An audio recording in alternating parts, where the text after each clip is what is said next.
어떻게 우리가 구원을 받았는지에 대한 하나님의 은혜에 대한 말씀이고, 뒷부분에는 구원받은 자로서 어떻게 살아야 하는지 삶에 대한 이야기가 같이 있죠. 이것은 다른 모든 책에도 그렇지만 우리의 신앙생활이 하나님을 아는 것과 하나님을 아는 자로서 살아가는 일상의 삶이 한 가지로 연결되어 있다 하는 이런 말씀으로 생각할 수가 있겠습니다. 그래서 오늘 이 말씀으로 하나님의 자녀로 구원받은 빛의 자녀라는 이름으로 우리가 살아갈 때 어떤 믿음 생활이 이어야 하고, 하나님께서 우리에게 어떤 믿음 생활을 기대하실까, 이런 거 생각하시면서 같이 말씀 나누시면 되겠습니다.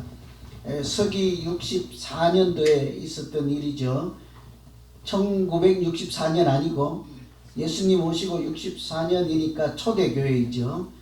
십자가 달리신 지 얼마 되지 않았을 때 당시 오늘날 미국과 같은 로마 제국이었잖아요. 그 로마 시내에 큰 불이 있어서 로마 화재 하면 역사적으로도 아주 유명한 사건이죠. 행정구역 14개 중에 10개가 거의 다 불타버리고 4개만 남을 정도였으니까 도시 전체가 다 불탔다 할 수 있을 정도로 대재앙이었습니다. 그러니 그 당시에 나라를 다스리고 있던 황제가 네로 황제이죠. 그러니 자기가 다스리는 중에, 황제로 있는 중에 불이 나서 나라가 다 탔으니까 이게 큰일이잖아요. 그래서 뭐 음모론도 있고, 궁궐을 짓기 위해서 황제가 일부러 불을 질렀다 이런 소문도 돌고, 이렇게 어려울 때에 이게 네로 황제가 정치적으로 어려운 입장에 처하니까 희생양으로 삼을 사람들을 찾게 된 거예요. 저 사람들이 불을 질렀다 이렇게 둘러댈 사람들이 필요했는데, 그게 바로 예수 믿는 사람들이었습니다. 그러니까 저 기독교인들이 불을 질렀다 이렇게 덮어 씌운 거죠. 그때부터 믿는 사람들에 대한 박해도 사실은 그때부터 시작되었다라고 할 수 있는 거예요. 우리가 불을 지르지도 않았는데 자기 정치적 입장을 세우기 위해서, 궁지를 이렇게 벗어나기 위해서 쟤들이 불질렀다 이렇게 된 거예요. 억울한 일이겠죠. 그런데 시간이 갈수록 사람들이 자꾸 고개를 갸우뚱하게 된 거예요. 교회 다니는 사람들이 불질러서 나라에 대재앙이 있었다 이렇게 했는데, 방송을 하고 요즘으로 치면 언론에 보도가 나오고 소문을 내고 네로 황제가 나서서 저들이 죽일 놈이다 이렇게 하는데, 세상의 국민들, 사람들은 자꾸 시간이 갈수록 고개를 갸우뚱하는 거죠. 웬고하니 불을 지른 사람들이 저렇게 자기 목숨도 돌보지 않고 저렇게 선한 일, 굳은 일을 앞장서서 할 리가 없다. 만일 불을 질렀으면 억한 감정이 있어서 다 죽으라고 불을 질렀을 텐데, 예수 믿는 사람들이 나가서 다 살리자 이러고 있으니까 앞뒤가 안 맞다는 거예요.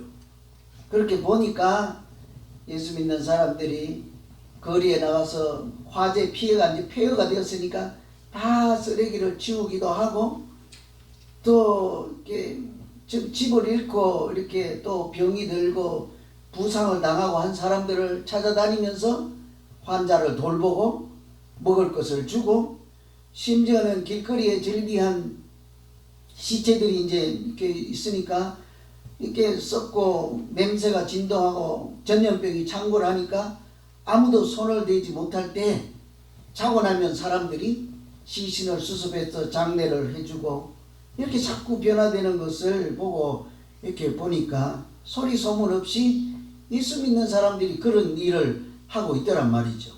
그런 장면들을 보고는 세상이 아무리, 황제가 아무리 저들이 불을 질렀다 해도 의심을 하는 거예요.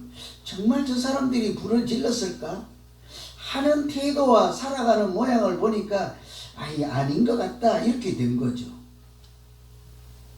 그 세상 사람들은 당시에 서기 예수님 오시고 64년 완전 초대교회니까 십자가가 무엇인지, 그 사람들이 무엇을 믿는지, 이 성경이 무엇인지도 잘 모르는 사람들이지 않겠습니까? 그 당시에 아무것도 모르는 사람들이, 예수 믿는 사람들이 그 길거리에 나와서 하는 모양을 보고 살아가는 일상의 이웃에서 지나가는 그 삶을 보고 저 사람들은 우리하고는 좀 다르다. 설마 불내고 그럴 사람들이 아니다.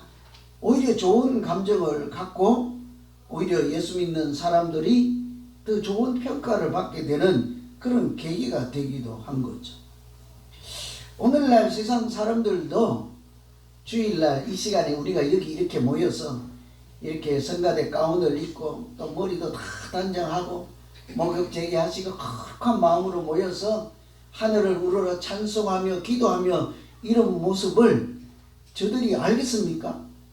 어제 술 먹고 오늘 자고 있을 텐데, 오늘 뭐 이렇게 늦잠 자는 날일 텐데, 아니면 어디 뭐 벌써 산으로 들러 나가고 우리가 모여있는 이 모양을 상상조차 하지 못한다고요. 그리고 뭐 우리가 사진을 찍어서 이게 하나씩 돌리는 것도 아니고 우리가 어떻게 손을 들고 예배를 드리는지 찬양하며 예배를 드리는지 몰라요. 새벽에 와서 우리가 막 고래고래 소리를 질러 기도하는지 혹시 무슨 소리로 기도를 하는지 엿듣기 위해서 여기 와보지도 않아요. 세상 사람들은 우리가 어떻게 예수 믿는지 알 바가 없죠. 알 수도 없고 설사 우리가 이렇게 헌금을 하고 성교 헌금을 하고 복음을 전하기 위해서 먼 나라까지 땅끝까지 가서 좋은 일을 할지라도 저 사람들이 정말로 좋은 일을 할까 하고 따라와서 구경을 하거나 무슨 일이 일어날까 하고 염탐을 하거나 그러지도 않습니다. 세상 사람들은 우리 모양, 교회에 모여있는 모양, 또 뭐 구역 예배를 드리는 모양, 기도할 때 무슨 소리를 하는지 그런 거 모르죠. 그러나 반대로 우리가 세상에 나가서 아파트에서 살고 또 시장에 나가서 마켓에 가서 콩나물을 사더라도 사과 하나를 사더라도 물건을 사고 팔 때도 지켜보고 버스를 타고 갈 때도 때로는 뭐 미국 같은 이렇게 운전을 하고 이렇게 지나갈 때 이렇게 우리들의 모습을 말없이 자연스럽게 노출이 되니까 보지 않겠습니까? 그렇게 보고는 저 사람들이 뭔가 좀 우리랑 다르구나. 교회 안 다니는 나랑은 좀 다르구나. 이런 느낌을 틀림없이 갖지 않겠습니까? 그럴 때마다 저 사람들이 참 예수 믿는 사람들이 다르구나. 이런 소리도 들으시고 하나님을 듣는 사람들이 뭔가 다르긴 다르구나. 얘도 어릴 때부터 좀 뭔가 다르잖아. 이렇게 성교 시간에 여기까지 오겠어요? 뭔가 다르다고 그죠? 그런 소리도 들으시고 쟤는 일생의 중요한 추억일 거야. 내가 한 살 때 목사님 설교할 때 내가 제일 앞에까지 당당히 갔다가 오늘날 내가 이렇게 회개하고 예수 믿게 되었어. 그런 날이 오지 않겠어요. 그죠? 오늘 말씀이 딱 그런 말씀이에요. 우리가 뭐 예수 믿는 것이 뭔지 하나님이 뭔지 구원이 뭔지 세례가 뭔지 아무것도 모르지만 구원받는 세상 사람들이 그런 건 모르지만 구원받은 사람들이 하나님의 자녀라는 이름으로 여기 에베소서에는 그런 사람들을 빛의 자녀라는 이름을 주셨잖아요. 빛의 자녀라는 이름을 주시고 거기에 걸맞게 살아갈 때 그 일상에 믿는 자들의 모습이 어떠해야 하는가 이런 것에 대한 말씀이거든요.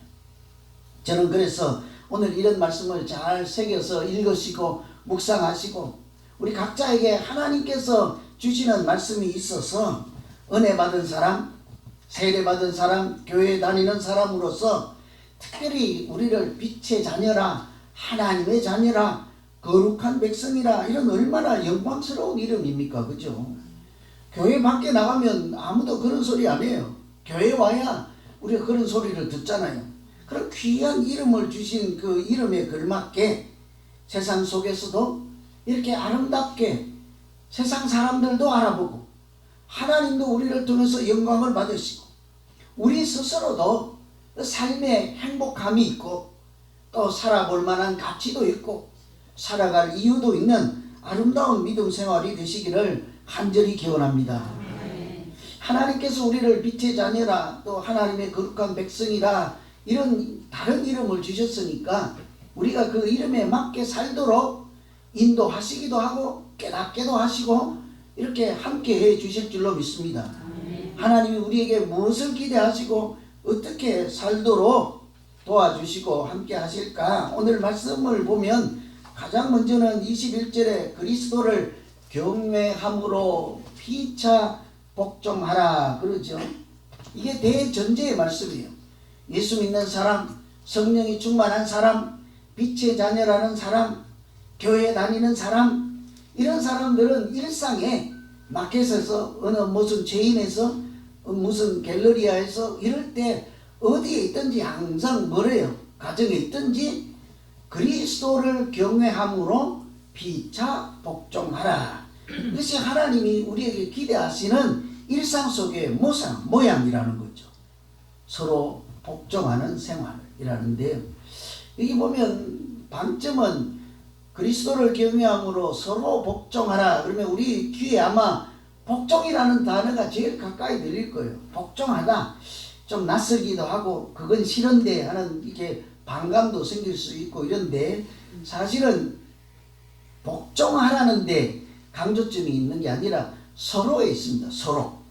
서로 복종하라. 왜냐하면 이 당시 64년도 또 이 에베소서 이런 말씀 시대적 배경으로 이 당시는 로마 제국 사회잖아요. 당시는 이 가부장적인 사회, 가부장적이라는 것은 그냥 일방적인 복종하는 시대이잖아요. 위에서 아래로 이렇게 명령을 주면 아래 사람들이 윗사람들에게 위에 직책이든 위에 자리든 누구든지 간에 이렇게 일방적으로 복종하는 그런 시대적 사회이죠. 그런데 그런 사람들, 그런 문화적 배경에 있는 사람들에게 뭐래요? 이제부터는 일방적으로 하지 말라. 한편은 되게 좋겠죠. 그런데 한편은 어때요? 있을 수가 없는 일이죠. 이거는 완전히 혁명 같은 일이죠. 반역 같은 일이죠. 세상은 일방적으로 복종하는 시대로 그렇게 가부장적 문화로 살아가지만, 하나님은 세상 가운데 사람들 사이에 그런 것을 원치 아니하고 서로 복종하는 것을 원하느니라. 특별히 예수 믿는 그 사람들, 믿는 사람들은 서로 복종할 줄 알아야 하느니라. 이것이 우리에게 주시는 말씀이에요. 이 서로 복종하는 관계가 어느 사이일까? 오늘 우리가 앞에 일부분만 말씀을 읽었지만, 먼저 아내와 남편과 아내 사이. 옛날에는 어땠습니까? 복종하는 시대죠. 그죠? 옛날에 우리 다 좀 부끄러운 얘기지만 물도와 그러면 물도. 그죠? 아이고, 요즘도 방송에 나와서 어떤 분들은 밥맛이 없으면 둘러엎었다는데, 나 차마 무엇을 둘러엎었다고 말을 못하겠어. 네. 이분들은 아시네. 경험했는지 몰라요. 밥맛이 없으면 밥상을 둘러엎었다는데 그 목숨이 10개인 분은 아닌가 몰라요. 그랬다가는 둘러엎지는 않아도 밥맛이 왜 이래 했다가도 그냥 바로 쫓겨날 수도 있는 시대잖아요, 지금. 옛날에는 그렇지 않았거든요. 제가 일부에도 말씀드렸는데, 제가 아는 분, 진짜 만난 분, 살아계신 분, 교회 다니는 분, 지금은 돌아가셨어요. 그 당시에 한 7, 80 정도 됐을까. 근데 자기는 평생 자기가 식사하는 동안 부인은 옆에서 무릎 꿇고 앉아 있었대요. 요즘 시대라니까요. 그것도 미국 이민한 사람이라니까. 제가 만났던 산 사람이라니까. 저분은 어떻게 아직까지 살아계시지, 내가 그랬어요. 근데 마침 그분이 회개하고 돌아가시기 한 2, 3년 정도는 반대가 됐어요. 그렇게는 하진 않았지만 부인이 식사를 할 때 자기가 온갖 시중을 다 들고 마치 자기가 오히려 반대로 무릎 꿇는 자세로 이제 제대로 인생을 배우게 됐죠. 옛날에는 그랬어요. 옛날에는 아내와 남편 사이도 일방적인 그냥 명령시대, 복종시대죠. 또 하나 오늘 말씀 우리가 읽진 않았지만 어떤 사이예요? 부모와 자녀. 여러분, 부모 자녀는 일방적으로 명령하고 듣는 사이예요? 서로 말하고 서로 듣고 서로 존중하는 사이예요? 서로가 어디 있습니까? 막 일방적으로 해, 안 해. 이 사람하고 결혼해, 안 하면 죽어, 뭐 이러면 뭐 하고 그랬잖아요. 옛날에는 보지도 않고 부모들이 만나서 정해주면 둘이 가서 살았다면서요. 그랬잖아요. 당연히 그랬죠. 그래서 부모 자녀에도 상하관계 있죠. 이렇게. 또 오늘 말씀 중에 마지막 부분에 누가 있어요? 이렇게 서로 복종이 아니고 일방적 복종. 대표적인 경우가 상전하고 종이죠. 주인하고 종. 종은 옛날에 사람이 아니고 뭐였습니까? 재산이요, 재산. 그 집의 재산. 주인은 자기 뜻이 없죠. 자기 결정권도 없고 주인이 하라면 하고 이렇게 해서 자기 목숨까지도 주인. 우리도 교회 요즘 여성분들이 훨씬 믿음 생활도 잘하고 지혜롭기도 하고 현명하시고 이렇게 세상을 움직이는 분들이 여성분들이지만 옛날에 여성분들은 인구조사할 때 성경 이 시대에 카운트도 안 했습니다. 사람 숫자로 파악을 안 했다니까요. 오늘도 성경 갖고 난 그런 성경 안 믿어 이렇게 할 수도 있는데 성경이 그런 게 아니고 그 시대 사회가 그랬죠. 그런 시대적 상황에 있는데 오늘 성경 하나님 말씀 뭐래요? 일방적인 방향이 아니고 쌍방향으로 서로 복종하라. 이 하나님 말씀이에요. 특히 누구요? 예수 믿는 사람. 여러분 교회를 다니면서도 뭐 어떤 위치에 있든지 간에 일방통행하시는 분들이 들어 계시죠. 내가 할 테니까 너는 따라오기만 해야 하고 남이 뭐라고 하면 절대 따라가지 못하는, 따라가려면 막 이렇게 한 사람들이 있잖아요. 그래서 이런 모든 관계에서 남편과 아내, 부모와 자녀, 종과 주인, 주인과 종, 모든 관계잖아요. 그죠? 관계 안에서 이 진정한 사랑이나 믿음으로 사는 하나님의 사람답게 살아가는 것은 일방적이 아니고 서로 사랑을 베풀라. 서로 듣고 서로 존중하라. 그렇죠? 이런 것은 당시 사회를 보면 권위의 재해석이라고 할 수 있어요. 권위라고 하는 것, 진정한 사랑이라고 하는 것은 위에서 일방적으로 아래로 명령하거나 강요하는 것이 아니라 아래에 있는 사람이나 위에 있는 사람이나 책임감 있는 사랑으로서 서로 섬기는 것이 진정한 권위다. 이런 말씀이죠. 하나님의 권위가 어디에서 나옵니까? 하나님이 막 이렇게 힘으로 우리를 제압해서 하나님의 권위가 쓰는 것이 아니라 하나님이 오히려 가장 높은 자리에서 낮은 자리까지 내려오시고 섬김을 받으려 하심이 아니라 오히려 섬기려 하실 때에 우리가 그 하나님의 특별한 은혜, 은총, 사랑이라 하고 하나님의 권위를 찾지 않습니까? 제가 얼마 전에 그 노래 가수들 경영 프로그램 소개해 드린 적 있잖아요. 그 11살 꼬마가 나와서 얼마나 잘하는지 3등을 했다고 소개한 일이 있어요. 그때 결승전에서 그 심판을 봤던 판정으로 있던 선배, 대선배죠.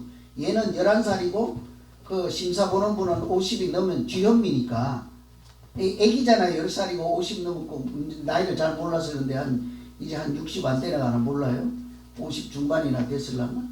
근데 이 어르신 선생님이 탁월한 국민 가수가 11살을 보고 가수 대 가수로 당신을 인정하고 이수연 양이 아니라 내가 당신을 이수연 씨라고 부르면서 이수연 씨 당신이 하는 공연을 정말 감명 깊게 들었습니다. 이렇게 평가를 했다고 이렇게 소개드렸잖아요.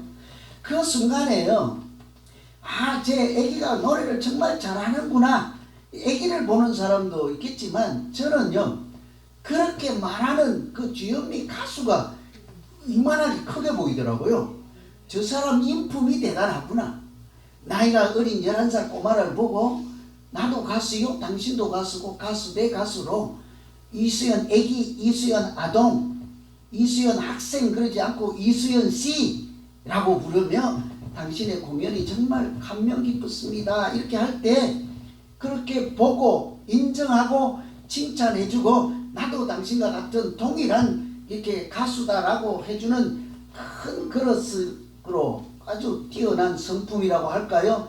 어른다운 기품 이런 것을 볼 수 있단 말이죠. 저는 그 장면을 보면서 교회에서 이런 것이 있어야 되지 않을까 하는 생각이 자꾸 들어요. 교회에서. 요즘 하나님 말씀이에요. 그리스도를 경외함으로 피차 복종하라 하니까 교회는 나이고 연차고 이런 거 가지고서 네가 물도와 이게 안 된다는 말씀이죠. 너는 내 아내고 나이 몇 살이야도 안 된다는 얘기죠. 오히려 내가 80평생 교회를 다녔고 나도 열심히 믿음 생활해서 지금 요만큼 이제 믿음이 자랐으나 당신 얼마 되지도 않고 나이도 연수한데 당신 믿음을 보니 가수 대 가수로 얘기하는 것처럼 내 믿음과 당신 믿음으로 보니 당신도 믿음으로는 어른이요. 이런 얘기를 할 수 있는 것이 교회여야 되지 않겠습니까? 만일 80대시고 90대시고 나이 이런 거 뭐 경륜 10년 다니시고 이런 분들이 젊은 아랫 사람들을 보고 집사님, 권사님, 성도님 하면서 스스로 낮은 자리에 내려가서 그 사람들을 잘 섬길 때 누가 돋보일까요? 낮은 사람이 아니라 누가 더 돋보일까요? 낮은 자에게 그렇게 자비를 가지고 사랑을 가지고 그리스도를 경외하는 믿음 가지고 대할 때마다 아, 저 사람 안에는 하나님이 계시는구나. 저 사람 안에는 하나님의 은혜가 충만하구나. 저 사람 말씀 한마디 한마디에는 하나님의 거룩한 말씀이 들어있구나. 이런 것이 우리가 하나님이 기뻐하시는 믿음 생활이 될 줄로 믿습니다. 저는 우리 모두가 그래서 우리 인품을 하나님이 만들어 가시잖아요. 오늘 에베소서에 보면 예수 믿는 사람을 빛의 자녀라 하고 빛의 자녀가 살아가는 모양을 일컬어서 성령이 충만한 삶이라. 그래서 세월을 아끼지 말라, 방탕하지 말라, 술 취하지 말라, 반대로 성령으로 충만함을 받으라 이러잖아요. 그래서 빛의 자녀들이 성령의 충만함을 받으라 하는 것은 빛의 자녀로 그렇게 살아갈 때 하나님께서 하나님의 영을 충만하게 하시고 하나님의 말씀이 충만하게 하시고 하나님 예수 그리스도의 마음 성품이 우리 안에 충만케 하셔서 우리 스스로 세상 가운데 존재할지라도 빛이 나게 하시고 능력이 나타나게 하시고 은혜가 충만하게 나타나는 믿음 생활을 할 수 있도록 하나님이 도우시고 인도하실 줄로 믿습니다. 아멘. 그런 생활 하시면서 행복한 모두 되시기를 간절히 기원합니다. 아멘. 이 사람의 생각과 능력으로 되는 게 아니에요. 하나님 내 안에 하나님 마음을 지어주시고 하나님의 빛이 빛나게 하시고 하나님 마음이 충만하게 해주세요. 그렇게 있다 보면은 그것이 저절로 이렇게 차면 넘쳐서 흘러가지 않습니까? 그것을 충만이라고 하잖아요. 그래서 이제 빛의 자녀들이 세상 가운데 살 때 우리가 그렇게 살면요, 콩나물 하나 사는 자리에도 저 상대방 주인이나 판매하는 아저씨나 아줌마들이 안다고요. 내가 장담하는데 이 사람은 교회 다닐 거야.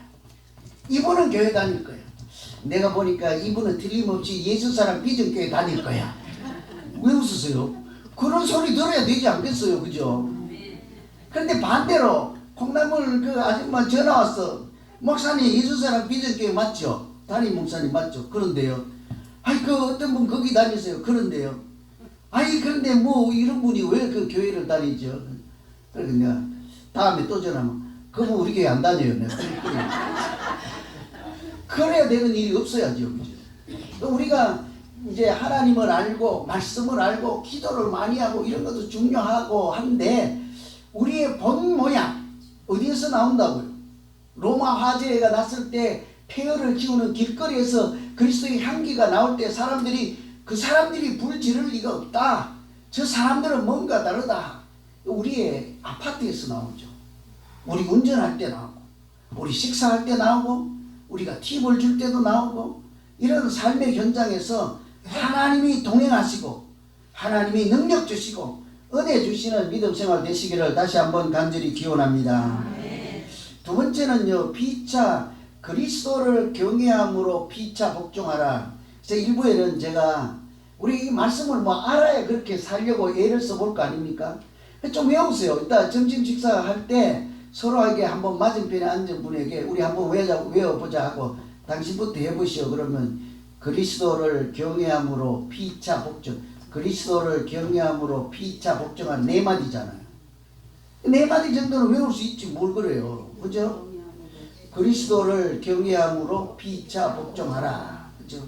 이렇게 외워야지 그대로 한번 흉내라도 내볼 거 아니에요. 그리스도를 경외함으로 피차 복종하라 4마디인데 마디마디마다 참 뜻이 깊잖아요.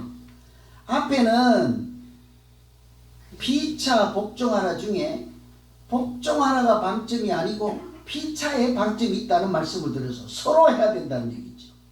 이번에는요, 그리스도를 경외함으로 피차 복종하라 하는데, 복종하긴 하는데 왜 해야 되냐고.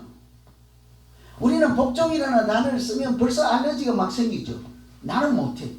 죽어도 나는 그건 안 돼. 성격상 안 돼. 남 밑에 들어가는 건데 못 참아. 이런 분들 있잖아요. 그죠? 항상 내가 두목이 돼야 돼. 내가 항상 주동자가 돼야 되고.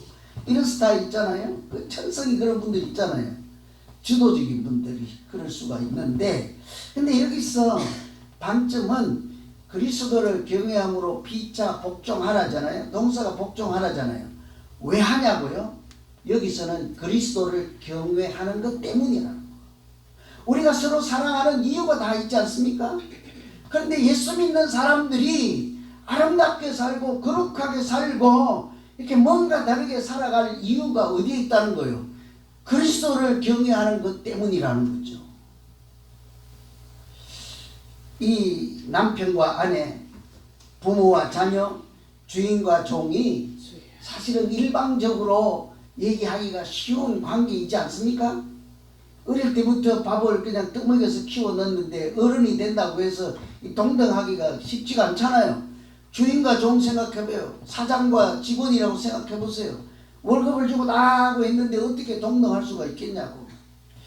아내와 남편은 난 뭐라고 못하겠네. 그죠? 좌우지간 그런 사이에 왜 그렇게까지 내 몸을 내어주는 것까지 내 몸처럼 그렇게 아끼고 깊이 사랑하고 진실로 주님께서 우리를 품어주신 사랑처럼 왜 그렇게 해야 되냐. 내가 다 키워줬는데, 내가 먹여줬는데, 내가 먹여 살렸는데, 내가 베풀었는데 왜 내가 그래야 되냐고. 그 이유를 오늘 말씀은 예수 믿기 때문이라. 네가 예수 사랑을 먼저 입었기 때문이라지. 네가 은혜 받은 사람 그 사실을 기억하면 하나님의 사랑으로 사람들을 대하고 그렇게 믿음 생활을 해야 한다는 거죠. 그리스도를 경외하는 것이 우리 모든 말이나 행동의 동기가 되게 하라는 거예요. 모든 행동이나 말에는 그런 말하는 까닭이 있잖아요. 동기가. 제가 가끔 여러분 신경질 내고 말하면 가서 맞짱 뜨려고 막 대들지 말고 어디서 누구한테 얻어맞았구나 이렇게 한번 생각해봐요. 나한테 괜히 믿으니까 나한테 화풀이 했구나 이러면 그때부터 마음 편하잖아요. 그죠? 다 이유가 있다니까요. 우리가 사람들을 사랑할 때 다 이유가 있잖아요. 이 사람은 이뻐서 사랑하고, 이 사람은 밥 잘 사주니까 사랑하고, 이 사람은 그냥 이유도 없이 좀 좋아 보여서 사랑하고, 이 사람은 나한테 잘해주니까 사랑하고, 이 사람은 안 사랑하려 했는데 내 자녀니까 사랑하고, 이 사람은 안 사랑하고 싶은데 우리 교인이니까 사랑하고, 뭐 여러 각자 이유 있잖아요. 사랑받을 만하니까 사랑한다 라고 하든지 뭔가 사랑에는 이유가 있지. 그런데 우리가 하는 사랑, 예수 믿는 사람이 가정에서 사회에서 일상 세상 속에서 베풀어야 되는 사랑해야 하는 까닭을 오늘 말씀은 뭐래요? 예수 그리스도를 경외하는 것 때문이라는 거죠. 하나님을 경외하는 자는 마땅히 누구를 보든지 사랑으로 서로 용서하고 베풀고 복종하는 삶을 살아야 한다 하는 거예요. 여러분 복종이라고 하니까 거부감이 생겨서 그런데 이건 영어로 서브밋인데 내 자신을 자발적으로 기쁜 마음으로 다른 사람보다 낮은 자리에 내려놓는다. 내려앉는다. 이런 거예요. 그것도 자발적이에요. 즐거운 마음으로요. 여러분 이제 아까 우리 애기들이 여기까지 뛰어왔습니다만 애기 아빠랑 애기랑 씨름하면 누가 이겨요? 누가 이겨요? 애기가 이겨요? 걔는 뭐 산삼 먹고 태어났나 왜 그래요? 다 애기 아빠가 당연히 이기지. 근데 막상 씨름해보면 누가 이겨요? 애기가 이겨. 천방지축도 봄이 아빠는 자기가 아직까지 이기고 있는지 모르겠네. 져주는 거죠. 져주는 거지. 그래서 걔가 이렇게 해서 같은 낮은 자리까지 내려가는 거죠.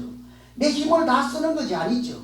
애기 힘만큼 쓰고 이길 수 있음에도 져줘보고 그 자기가 이기는 것을 보고 어떻게 이기는지를 배우기도 하고 한번 어쩌다가 이겨서 기뻐하는 그 모양을 보며 행복해하는 것이 어른이지 않습니까? 이 예수 그리스도를 경외함으로 피차 복종하라 할 때 복종은요 내가 못나서가 아니에요. 내가 억지로 하는 게 아닌 거예요. 내가 하나님을 사랑해서 내가 받은 너무 은혜가 커서 나 같은 죄인을 살리신 하나님의 그 은혜를 내가 너무 이렇게 사랑하고 존중하고 찬양하고 잊을 수가 없어서 누군가를 만나도 그 마음을 흉내내고 따라가고 닮아가고자 하는 것을 복종이라 하는 거예요. 나를 낮은 자리에 내려놓는 거죠. 여러분 우리가 하나님을 경외하면 못할 일이 어디 있겠습니까? 하나님을 경외하면 양보 못할 일이 어디 있겠습니까? 하나님을 경외하는 그 순간 용서하지 못할 죄인이 어디 있겠습니까? 우리 다윗과 사울왕 이야기를 잘 알잖아요. 사울이 다윗을 질투하고 시기해서 죽이려고 하잖아요. 당연히 군사들을 몰고 다니면서 사울 한 사람 잡으려고 하니까 이렇게 막 얼마나 이렇게 힘들겠어요. 산으로 들로 동굴로 쫓아다니고 피해 다니다가 어느 날은 보면 다윗이 그 사울왕이 혼자 있거나 잠잘 때나 볼일 볼 때나 이렇게 그렇게 아주 경계를 풀어놓고 있을 때 얼마든지 죽일 수도 있고 원수 갚을 수도 있고 한 대 때릴 수도 있는데도 불구하고 그때마다 부하들이 부추기잖아요. 지금이 기회다. 지금이 우리가 이렇게 도망다니지 않아도 될 기회다 하는데 그때마다 다윗이 하는 말이 있어요. 뭐래요? 하나님께서 기름 부으신 자를 내가 함부로 할 수 없느니라. 하나님이 지켜보시고 사랑하는 자를 내 마음대로 내 뜻대로 할 수 없느니라. 이 성경에만 그런 게 있는 게 아니고 영화로도 만들어졌고 1956년도니까요. 아까 그 로마 화재는 64년이고 1900년이 지난 비슷한 때 1960년도쯤 그때 56년인데요. 그때 영화로도 만들어진 짐 엘리엇 선교사 얘기는 다 알아요. 저 에콰도르 아마존 숲속에 원주민 부족들에게 이렇게 복음을 전하러 가서 첫날 내려서 거기 긴 창을 들고 찌르려고 할 때 자기 손에 권총이 있음에도 이렇게 땅 안 쏘고 자기 가슴을 내어주고 이제 창에 찔려서 죽었잖아요. 그 얘기를 하려고 하는 게 아니고 그 당시가 이분이 28, 29이요. 돌이 지나지 않은 딸이 있었다고요. 그 신혼 때라는 말이죠. 신혼 때 선교 간다고 간 남편을 졸지에 잃어버렸지. 졸지에 아버지 잃어버린 딸, 남편 잃어버린 아내. 이분이 나중에 2년 뒤에 똑같은 장소에 가요. 복음 전하러 왔다, 선교하러 왔다라고 하지도 않고 얼마나 무섭겠어요. 똑같은 일이 있을 수 있으니까. 그냥 그 사람들하고 같이 살아요. 그 안에. 그냥 동네 들어가서 아무 소리 안 하고. 처음에는 얼마나 긴장감이 들겠습니까? 저 여자가 우리 복수하러 왔고 원수를 갚으러 왔겠거니 의심의 눈초리로 보는데 하루가 지나도 그냥 이렇게 살고 이틀이 지나도 살고 이렇게 자꾸 그 살고 애기도 그 애들하고 어울려서 살고 이렇게 그러다가 보니 그 원주민들이 진정한 사랑이 무엇인가를 깨닫게 되죠. 그래서 한 명, 두 명 예수 믿기 시작하고 나중에 그 이런 스토리를 소개하려고 하는 것이 아니고 그 아내였던 당시에 뭐 젊은 새댁이었던 돌이 지나지 않은 딸을 하나 두고 있던 남편을 먼저 보낸 이분이 하는 얘기가 있어요. 그 한마디를 소개해 드리려고 하는 거예요. 이렇게 얘기했습니다. 나는 내 남편을 사랑한 것보다 주님을 더 사랑했고 그분의 지상명령을 가볍게 여기는 것을 두려워하였다. 그래서 나는 저 원수 같은 사람들도 사랑할 수 있었다. 주님을 더 사랑해서 주님의 사랑이 무엇인지를 잘 알아서 남편을 먼저 뺏어간 그 사람들에게 가서 끝까지 용서하고 사랑을 베풀 수 있었다. 우리가 이해할 수 없는 사랑의 동기잖아요. 내가 이렇게 한 것은 주님을 사랑해서입니다. 여러분 속지 마세요. 여러분 이뻐서 제가 사랑하고 존경하는 거 아니에요.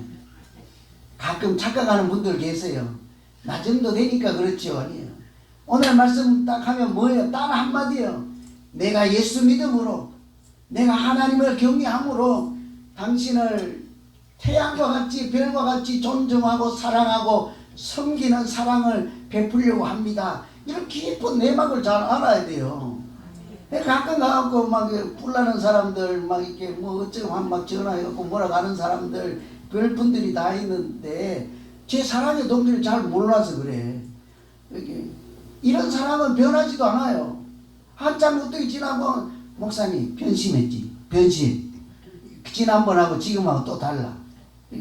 그럴 리가 없지. 하나님의 변치 않은 사랑, 하나님을 경외함으로 이렇게 하는 사랑은요 변하지가 않습니다. 들쑥날쑥하지도 않습니다. 이 내가 남편을 사랑하고 그것보다 주님을 더 사랑해서 이렇게 할 수 있었습니다. 내가 하나님이 주신 말씀을 가볍게 여기는 것이 두려운 마음이 생겨서 내가 이렇게 살아갈 수 있었습니다. 사랑의 동기를 나를 구원하신 하나님의 사랑, 하나님의 권위에 두고 그 자기의 깊은 사랑의 동기가 무엇인지를 잘 보여주는 내용이지 않습니까?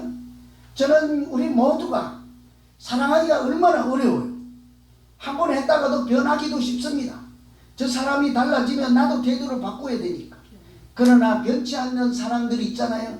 하나님을 경외함으로 하나님의 사랑이 내 안에 충만해서 하나님 말씀대로 그리스도를 경외함으로 피자 복종해라는 그 말씀이 내 마음 안에 살아있어서 거기에서 우리가 사랑의 이유를 찾고 서로 존중하고 사랑하고 하나님이 기뻐하시는 믿음 생활할 때마다 우리 스스로가 먼저 더 행복하고 살아갈 이유가 충분하고 또 내가 그렇게 사랑을 베풀 때마다 그 사람들이 이렇게 소망을 다시 찾고 행복하게 살아가는 은혜의 통로가 되는 우리 모두 되시기를 간절히 기원합니다. 기도하겠습니다. 하나님 아버지,